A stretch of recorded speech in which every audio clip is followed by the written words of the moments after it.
से झुक गए। मुल्तान में नादरन बाईपास के रिहायशी 75 साल नसीम बीबी और उसके शोहर ने जमीन पर कब्जे के खिलाफ मुल्तान डेवलपमेंट अथॉरिटी के दफ्तर के बाहर एहतजाज किया। MDA एहलकारों ने पहले बुजुर्ग खातून से बैनर छीनकर फाड़ डाले और फिर पुलिस को बुला लिया। SHO गुलाम मुस्तफा ने लेडी पुलिस एहलकार के हमरा बुजुर्ग जोड़े को सड़क पर घसीट कर मोबाइल में डाला और मुजरिमों की तरह पैरों में बिठा लिया। ये आपके जो नहीं नाइंसाफी का बताया। MDA ने पुलिस को आगे में मराया, हम जांच कर रहे थे, हमारा दफ्तर भी घुस गया, हमारा भी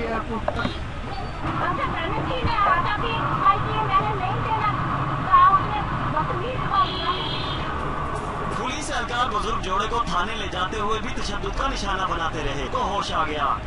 RPO और CPO मुल्तान ने खबर का नोटिस लेते हुए इंक्वायरी कमेटी बना दी और तशद्दुद में मुलविस SHO समेत तमाम एहलकारों को मुअत्तल कर दिया।